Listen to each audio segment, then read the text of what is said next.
اگر آپ چاہتے ہیں کہ ہماری ویڈیو بر وقت آپ تک پہنچ جائیں تو ہمارے چینل کو سبسکرائب کر کے بیل آئیکن کے بٹن کو دبا دیں اور ہمیں لائک اور شیئر بھی کر لیں۔ Thank you.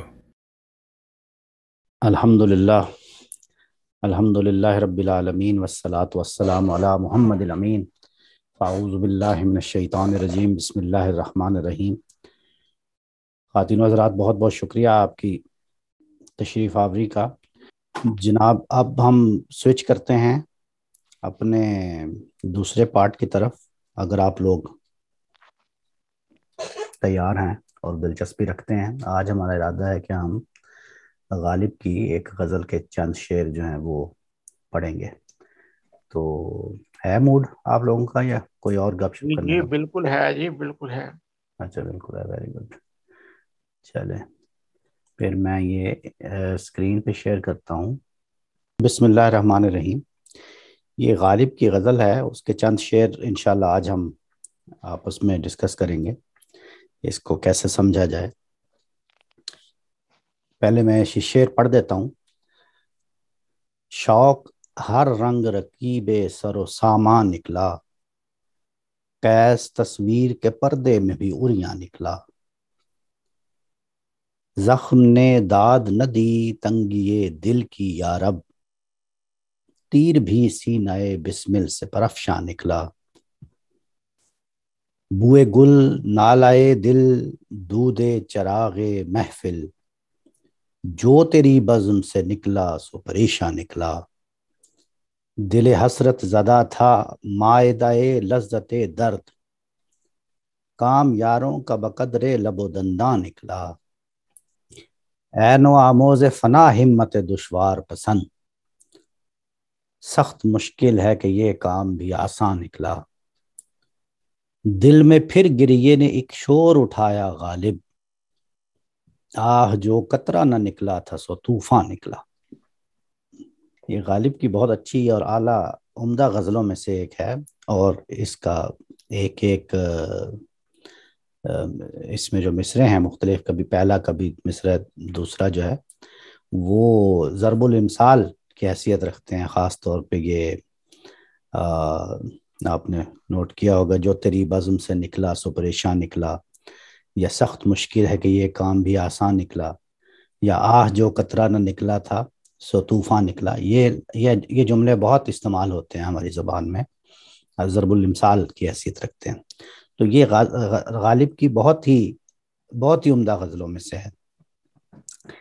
اس میں جو سب سے امپورٹنٹ بات ہے سمجھنے کی وہ یہ ہے کہ اردو ادب میں ایک صنعت ایہام ہوتی ہے، یعنی شاعری میں اس کا کثرت سے استعمال کرتے ہیں غالب۔ صنعت ایہام کا مطلب یہ ہوتا ہے کہ آپ ایک لفظ ایسا لے لیتے ہیں شاعری میں جو دو معنی رکھتا ہوتا ہے یا دو سے زیادہ میننگ رکھتا ہوتا ہے، اور پھر ان میں سے ہر دو کو استعمال کر کے تو ایک ایسا جملہ یا ایسا شعر ترتیب دے دینا کہ ان میں سے جو بھی آپ معنی اس میں فٹ کریں وہ فٹ آ جائے، اور ہر دو میننگ میں اس کی اپنی ایک لذت ہو، اور اسی کے ساتھ ساتھ وہ اشارے سے بتاتے جاتے ہیں کہ کون سا معنی آپ اس میں جو ہے وہ پریفر کریں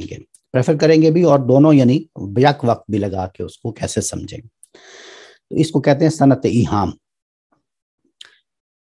دیکھیں اب پہلا شعر دیکھتے ہیں، پھر آپ کو آگے آہستہ آہستہ جو ہے وہ اس کی سمجھ آتی جائے گی کہ کون سا لفظ ہے اس شعر میں جو ایک خاص حیثیت رکھتا ہے، جس کی بنیاد پہ وہ شعر جو ہے وہ شعر بن گیا۔ تو اب یہ پہلا شعر دیکھیں۔ شوق ہر رنگ رکیب سر و ساما نکلا۔ شوق یعنی عشق، ہر رنگ رکیب سر و ساما نکلا۔ رکیب کہتے ہیں دشمن کو، یعنی یہاں پہ یہ دشمن کے معنوں میں ہے۔ ہر رنگ مطلب ہر طرح سے، یعنی عشق جو ہے وہ ہر طرح سے سر و ساما کا رکیب ہے، یعنی ایک دفعہ آپ عشق میں مبتلا ہو جائیں تو اس کے بعد یہ دنیا اور اس دنیا کی جو چیزیں ہیں سر و ساما، یہ آپ کے دشمن ہو جاتے ہیں، پھر اس کے ساتھ آپ کا کوئی تعلق نہیں رہتا ہے۔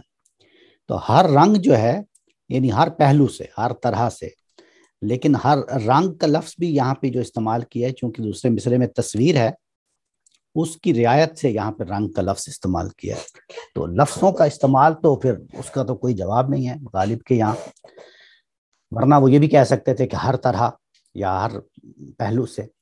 تو ہر رنگ رکیب سر و ساما نکلا، یعنی عشق جو ہے وہ جب ہو جاتا ہے تو پھر وہ ہر طرح سے، ہر حالت میں رکیب سر و ساما ہو جاتا ہے، یعنی وہ سر و ساما کا دشمن ہو جائے، پھر یعنی عیش یا پھر آرام آپ کی زندگی میں باقی نہیں رہتا۔ سمجھ گئے نا آپ یہ مثال؟ اب اس کا یہ بھی ایک طریقہ ہوتا ہے غالب کے اشعار میں کہ پہلا مصرع جو ہے اس میں وہ ایک مقدمہ قائم کرتے ہیں غالب، اور پھر اس کا استدلال پیش کرتے ہیں دوسرے مصرے میں۔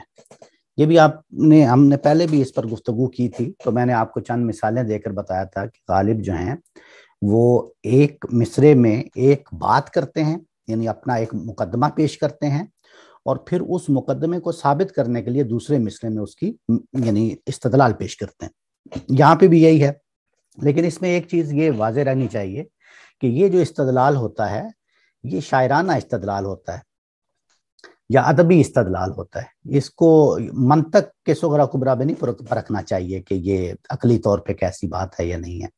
یہی بات ہے کہ جو ہم قرآن مجید کے ساتھ بھی سم ٹائمز یہی رویہ اختیار کرتے ہیں کہ قرآن مجید میں کچھ ادبی پہلو آتے ہیں، کچھ ادبی اصطلاحات استعمال ہوتی ہیں، اور ان کو ہم پھر منطق کی ترازو میں تولنا شروع کر دیتے ہیں، اور پھر بات جو ہے وہ کہاں سے کہاں چلی جاتی ہے۔ یہ صرف وہ لوگ کرتے ہیں جو ادبی ذوق نہیں رکھتے ہیں۔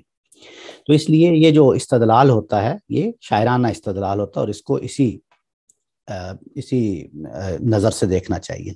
تو آپ دیکھیں پہلے مصرے میں جو انہوں نے یہ مقدمہ قائم کیا ہے کہ شوق ہر رنگ رکیب سر و ساما نکلا، کہ ہر طرح سے عشق جو ہے وہ عیش و عشرت کا دشمن ہے، یعنی عیش و عشرت پھر اس کے زندگی میں سکون اور آرام پھر اس کی زندگی میں کوئی معنی نہیں رکھتا۔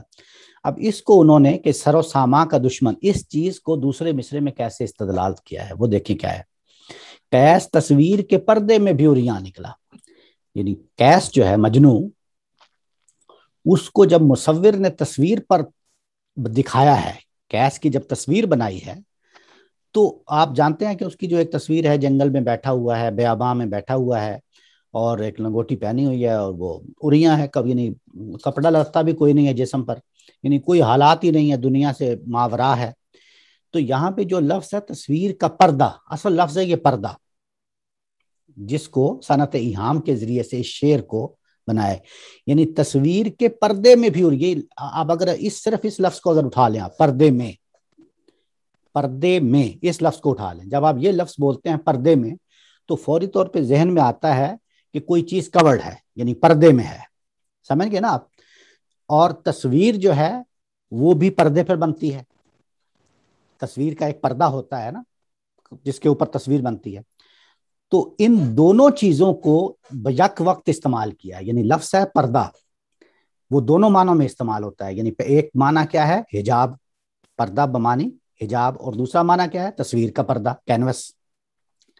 تو اس کو یہ ہے وہ صنعت ایہام، یعنی ایک سادہ سا لفظ ہے، یہ کوئی مشکل لفظ نہیں ہے پردہ، یعنی عام ہم استعمال کرتے ہیں، لیکن اس کو کس طریقے سے انہوں نے استعمال کیا ہے کہ شوق ہر رنگ رکیب سر و ساما نکلا، کیس تصویر کے پردے میں بھی عریاں نکلا، یعنی پردے میں اگرچہ کوئی چیز ہے تو پھر تو وہ عریاں نہیں ہونی چاہیے، پھر تو وہ پردے میں ہونی چاہیے، لیکن پردے میں بھی عریاں نکلا یہ کہہ کر، حالانکہ ہے وہ تصویر کا پردہ، وہ حجاب کے معنی میں ہے ہی نہیں ہے، لیکن اپنے اس یعنی جو مقدمہ قائم کیا تھا اس کے استدلال میں یہ بات بتا دی کہ کیس جو ہے وہ عشق کی آخری مثال ہے نا اس دنیا میں، آپ یعنی مجنوں سے بڑھ کر کوئی کون عاشق ہوگا، تو اس کو آپ دیکھ لیں کہ وہ اتنا سر و ساما سے ماورا تھا، اتنا بے نیاز تھا، ہو گیا تھا اپنے عشق میں، کہ جب آج صدیوں بعد ایک مصور نے اس کو تصویر پر بھی بنانے کی کوشش کی، اس کی تصویر بھی بنانے کی کوشش کی،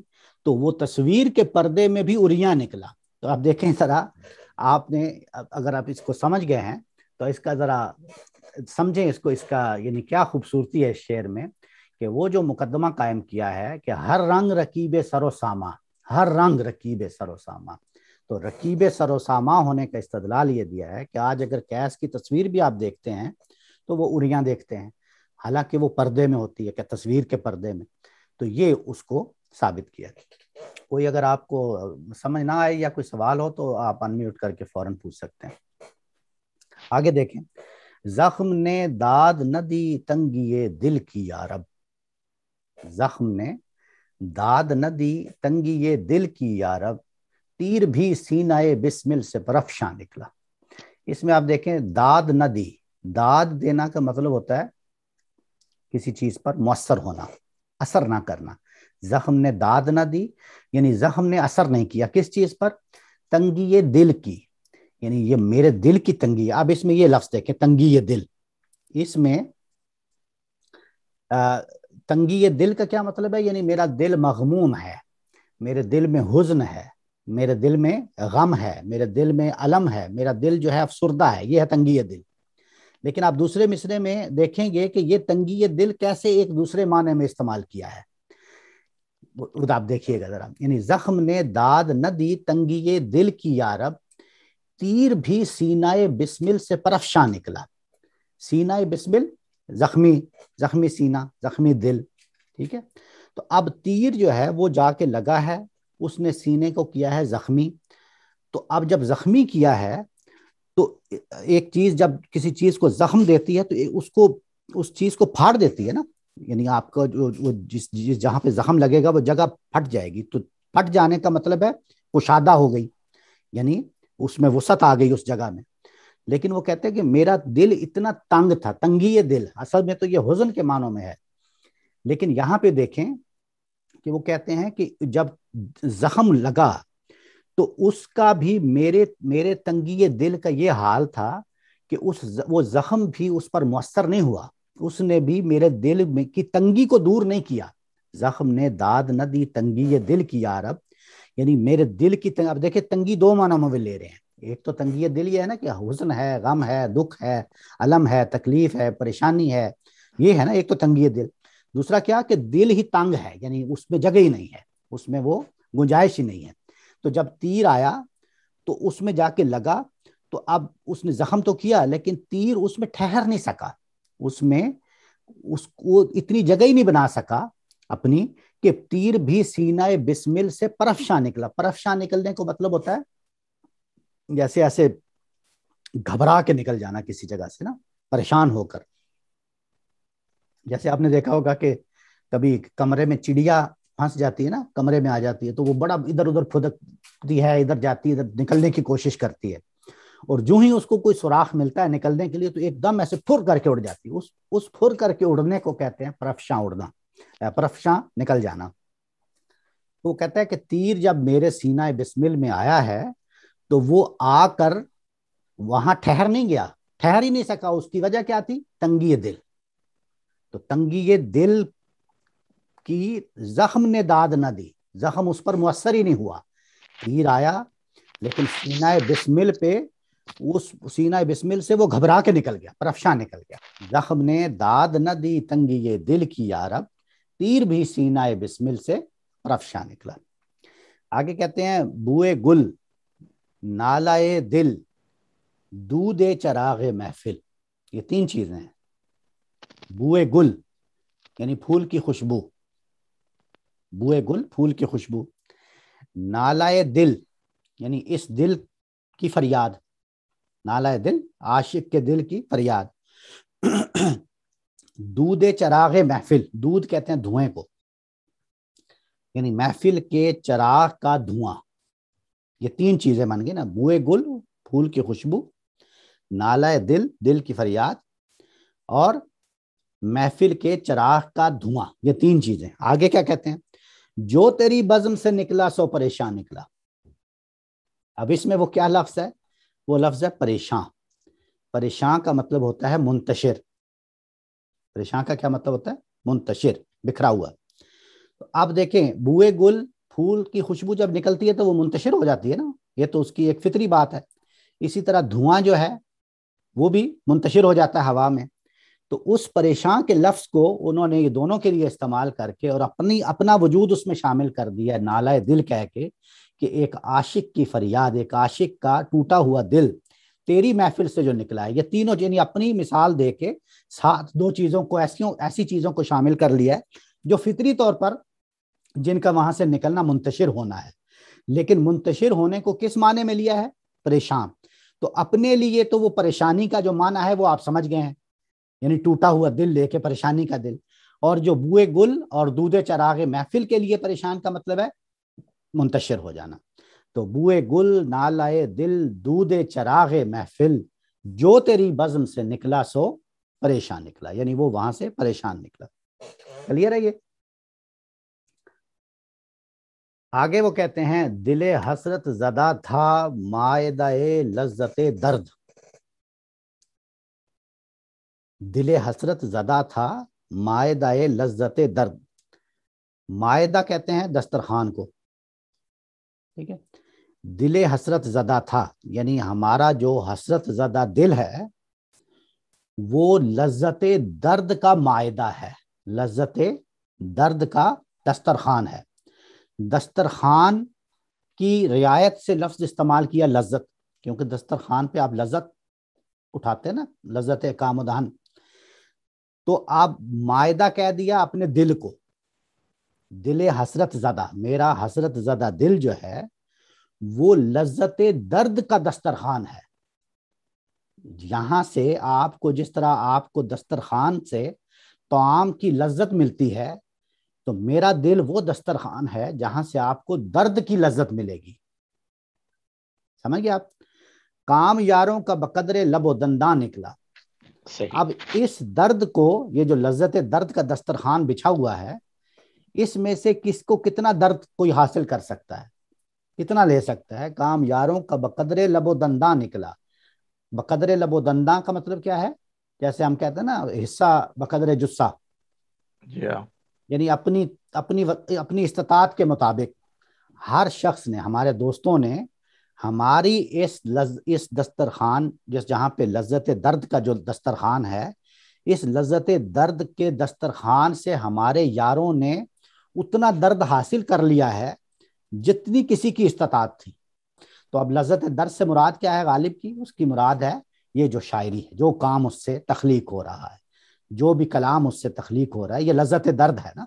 یعنی اس نے ایک اپنا کام کا ایک مائدہ بچھا دیا ہے, دسترخوان بچھا دیا ہے کہ ہمارے دل حسرت زدہ, جو ہمارا دل حسرت زدہ ہے, جو ہمارے قلب سے بات نکلتی ہے, جو بھی نوائے سروش ہے جس کو آپ کہتے ہیں, ہمارے قلب سے بات نکلتی ہے, اس کا ہم نے لذت درد کا مائدہ بچھا دیا ہے, دسترخوان بچھا دیا ہے. صحیح. اب جو بھی ہمارے چاہنے والے ہیں, جو بھی اس لذت درد سے حظ اٹھانے والے ہیں, اس سے کچھ نہ کچھ حاصل کرنے والے ہیں, وہ کتنا حاصل کر, یعنی دوسرے الفاظ میں آپ یوں سمجھیں کہ غالب کی شاعری کو کون کتنا سمجھ سکتا ہے. تو وہ کہتا ہے بقدر لب و دنداں, جس کی جتنی استطاعت ہوگی, جس کا جتنا کیا کہتے ہیں, جتنی طاقت ہوگی اتنا وہ اس سے حاصل کر لے گا. آگے کہتے ہیں اے نو آموز فنا ہمت دشوار پسند. نو آموز کہتے ہیں نیا نیا. اچھا. نو آموز یعنی نیا نیا, یعنی جیسے ہمارے یہ شاہد امین ملک صاحب جو ہیں, یہ نو آموز اسکالر ہیں, یعنی ابھی ینگ اسکالر ہیں جیسے کہتے ہیں نا. تو نو آموز یعنی نیا نیا وارد ہونے والا. نو آموز فنا, نیا نیا فنا ہونے والا, یعنی نیا نیا فنا ہونے والا. فنا کیا ہے؟ فنا اصل میں وہ آخری درجہ ہے نا, یعنی عشق کے راستے کی ڈیسٹینیشن ہے. عشق کا جو راستہ ہے اس کی ڈیسٹینیشن ہے فنا. آپ تصوف میں بھی دیکھتے ہیں نا فنا, اس میں فنا جو ہوتا ہے وہ پہلے اپنی نفی کرتا ہے, پھر وہ مراحل طے کرتا ہے, اور پھر فنا فی اللہ, اور پھر فنا فی الرسول, اور پھر فنا فی اللہ ہوتا ہے نا. تو فنا کے درجات ہیں. تو فنا اصل میں عشق کی منازل کی آخری منزل ہے. ٹھیک ہے. لیکن وہ کہتے ہیں کہ نو آموز فنا, پہلے ہی مرحلے میں ہم فنا ہو گئے ہیں. اوکے جی. یعنی یہ مراحل تو طے کرنا بہت آگے کی بات تھی. ہم تو عشق کے پہلے نو آموز فنا، اے جو ہے نا یہ لفظ اے، جی اس کو آپ ہے کے معنوں میں لے لیں، ہے یعنی ٹھیک ہم، یعنی اپنے لیے وہ کہہ رہا ہے نو آموز فنا ہمت دشوار پسند. تو یہ نو آموز فنا جو ہے یعنی نیا، یعنی ابھی ابتدائی تھی عشق کی اور اس میں فنا ہو گیا. فنا حالانکہ آخری اس میں ہونا تھا، لیکن وہ ابتدا کیا وجہ ہے؟ اس لیے کہ میری ہمت جو ہے وہ دشوار پسند ہے. اچھا، لیکن ہماری دشوار پسند تو آگے تک جاتا ہے. دشوار پسند ہے نا، تو اتنا دشوار پسند تھا کہ اس کو پہلے مرحلے میں ہی ساری دشواری لے لی. یعنی کہنا وہ یہ چاہ رہا، اب دوسرے مصرے میں آپ یہ واضح ہو جائے گا کہ وہ اچھا کہتا ہے کہ نو آموز فنا ہو گیا ہوں میں، ابھی میں عشق میں گرفتار ہوا ہوں، تو میں نے پہلے ہی مرحلے میں ساری دشواریاں اس کی وجہ کیا تھی؟ میرے میں اتنی ہمت تھی کہ وہ ہمت دشوار پسند تھی. جی اس کے لیے تو کوئی یہ جو عشق کے مراحل ہیں، عشق کی جو دشواریاں ہیں، اس کے لیے کوئی چیز ہی نہیں تھی. اس نے پہلے مرحلے میں کیا حاصل کر لیا؟ فنا کا درجہ حاصل کر لیا. آگے کیا کہہ رہے ہیں؟ آگے کہہ رہے ہیں سخت مشکل ہے کہ یہ کام بھی آسان نکلا. ہم نے تو سوچا تھا کہ چلو عشق کرتے ہیں، عشق کی بڑی مشہوریاں سنی ہیں کہ وہ تو بڑا مشکل کام ہے، کہ وہ تو اس میں تو انسان فنا ہو جاتا ہے، اور اس میں تو آپ سمجھیں ابھی جیسے اوپر بتایا نا کہ رکیب سر و ساما، اس میں تو جی سر و سامان جاتا ہے، زندگی کا عیش جاتا ہے، زندگی کی آسانیاں جاتی ہیں، اور ہم نے یہ لے لیا، ہم نے یہ کام کر لیا، ہم نے عشق کر لیا. کیوں؟ اس لیے کہ ہم چاہتے تھے کہ ہم بھی فنا ہو جائیں. ٹھیک ہے، صحیح. اور یہ سارے مراحل طے کریں اور دشواریاں ہمیں آئیں اور پھر جا کے ہم فنا ہو جائیں. لیکن ہمارے ساتھ ہوا کیا؟ ہوا یہ کہ ہماری جو ہمت تھی وہ بہت دشوار پسند تھی. صحیح. اس نے وہ سارے مراحل فنا کے ایک ہی جھٹکے میں طے کر لیے. ٹھیک ہے، اور جی اب کیا مشکل ہے؟ اب مشکل یہ ہے کہ یار یہ تو کوئی مشکل ہی نہیں تھی. جی ہاں. یعنی میں تو چلا تھا اس راستے میں کہ مجھے کوئی بڑا مشکل کام کرنا پڑے گا، لیکن اب سخت مشکل، اب یہ خود مشکل ہے. تو آپ دیکھیں گے یہاں پہ جو آپ اس کو سمجھیں ذرا کہ سخت مشکل ہے کہ یہ کام بھی آسان نکلا. او اچھا. تو اب ٹھیک. سخت مشکل ہے کہ یہ کام بھی یعنی آسان کام کو وہ کیا کہہ رہے ہیں؟ مشکل. تو اب یعنی وہ مشکل، میری مشکل یہ ہے کہ ایک مشکل کام کے راستے پہ میں چلا تھا، لیکن وہ کام تو آسان نکلا.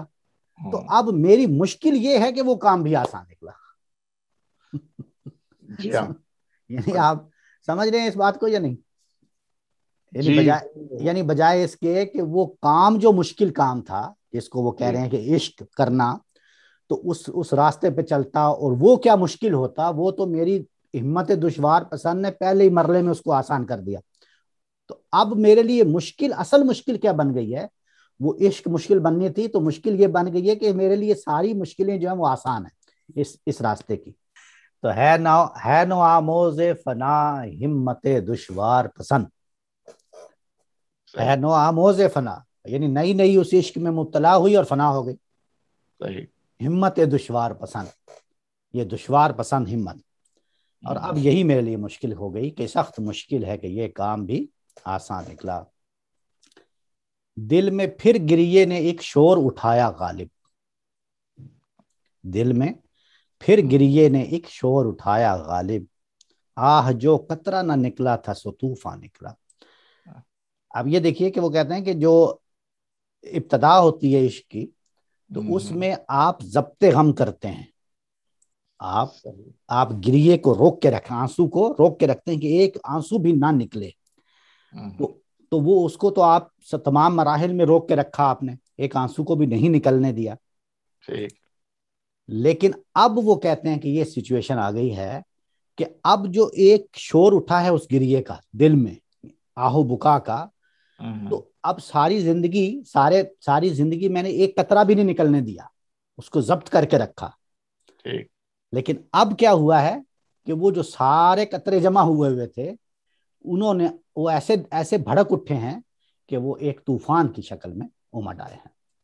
یہ بات واضح ہوئی کہ ایک وقت تھا کہ وہ بالکل ضبط تھا، جو قطرہ نہ نکلا تھا، آہ جو قطرہ نہ نکلا تھا، کہ ہم نے اس کو ضبط کر کے رکھا تھا کہ کسی کو ایک قطرہ بھی نہ دکھائیں، کہ ایک آنسو بھی نہ ٹپکائیں، لیکن اب وہ جو اتنے قطرے رک کے رکھے ہوئے تھے تو اب وہ طوفان کی شکل میں نکلے ہیں۔ تو دل میں پھر گریے نے ایک شور اٹھایا غالب، آہ جو قطرہ نہ نکلا تھا سو طوفان نکلا۔ اب دیکھیں ذرا اس غزل کو، اب چونکہ اس کی آپ نے ہر چیز کو سمجھ لیا ہے تو میں اب اس کو دوبارہ پڑھ رہا ہوں، تو آپ ذرا دیکھیے اس کا ایک ایک شعر کا لفظ۔ شوق ہر رنگ رکیب سر و ساما نکلا، قیس تصویر کے پردے میں بھی اریاں نکلا، زخم نے داد نہ دی تنگی یہ دل کی یارب، تیر بھی سینہ بسمل سے پرفشاں نکلا، بوئے گل نالائے دل دودھ چراغ محفل، جو تیری بزم سے نکلا سو پریشاں نکلا، دل حسرت زدہ تھا مائدہ لذت درد، کام یاروں کا بقدرے لب و دنداں نکلا، اے نو آموز فنا ہمت دشوار پسند، سخت مشکل ہے کہ یہ کام بھی آسان نکلا، دل میں پھر گریے نے ایک شور اٹھایا غالب، آہ جو قطرہ نہ نکلا تھا سو طوفان نکلا۔ اگر آپ چاہتے ہیں کہ ہماری ویڈیو بر وقت آپ تک پہنچ جائیں تو ہمارے چینل کو سبسکرائب کر کے بیل آئیکن کے بٹن کو دبا دیں اور ہمیں لائک اور شیئر بھی کر لیں۔ Thank you.